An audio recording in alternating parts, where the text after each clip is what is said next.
নমস্কার বন্ধুরা, কেমন আছেন সবাই? আশা করি সব ভালোই আছেন। আমার একটা ছোট্ট ইউটিউব চ্যানেল মেম অমিত ব্লগসে আপনাদেরকে স্বাগতম জানাই। তো তোমরা দেখতেই পাচ্ছ মেম আলতা হচ্ছে, কারণ ও মায়ের বাড়ি যাবে। তো তোমাদেরকে সকালবেলাকার ব্লগে বলেও দিয়েছি, তো তার আগেই রেকর্ডিং করা এগুলো। আর বিশেষ করে মেয়ে ছেলে সাজলে খুব ভালো লাগে, তাই আলতা পড়ছিল। তো আমিও ফ্রি টাইমে ছিলাম, তো ক্যামেরাটা নিয়ে বসে গেছি যে কীভাবে আলতা পড়ছে। তো তোমরা তো পরও অবশ্যই জানো, তো তবুও আমি তোমাদেরকে একবার দেখাবার জন্য চেষ্টা করলাম। তো ফাইনালি গাইজ তোমরা দেখতেই পাচ্ছ আমরা ভাত খাওয়ার জন্য রেডি হয়ে গেছি, কারণ ভাত রান্না হয়ে গেছে। তো এটা কালকে রেকর্ডিং, তো আজকে তো মেম চলেই গেছে, তোমাদেরকে জানিয়ে দিয়েছি সকালবেলায়। তো এটা ছিল, এটা আমি ছাড়ছি।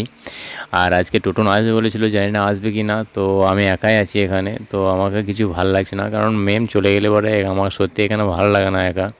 কারণ ছেলেটা থাকে, মেম থাকে, বেশ কথায় কথায় সারাদিন কেটে যায়, কারণ আমি এখানে একাই থাকি। আর আজকের ভাতের মেনুতে তোমরা দেখতেই পাচ্ছ, মাছ এনেছিলাম হাটে থেকে। তো সেই মাছ, আর এদিকে তালা পুকুরেও মাছ ধরেছিল, তো সেটা থেকেও ভাগ পেয়েছিলাম পুকুরের অংশ থেকে যেটুকু পাই, তো সেটুকু দিয়ে আমরা ঝোল করেছি। আর কাঁচা মাছ ফ্রিজে ভরাও আছে, কারণ রান্না করে থুই না, কারণ ফ্রিজে কাঁচা মাছ রেখে সেই কাঁচা মাছটা মানে ভাজতে পারে, বেশ ভালোই লাগে ভেজে ঝোল করলে। তো সেই রকমই করি আমরা, তো মাছ কষে রেখে দিই না, কারণ কাঁচাই রেখে দিই। তো গাইজ আজকের মতন এটুকুই থাক। তো আবার পরে ব্লগে এরকম একটা ছোট্ট ফ্যামিলি ব্লগ নিয়ে তোমাদের কাছে হাজির হচ্ছি। তো বাই বাই, টাটা, আবার আসছি।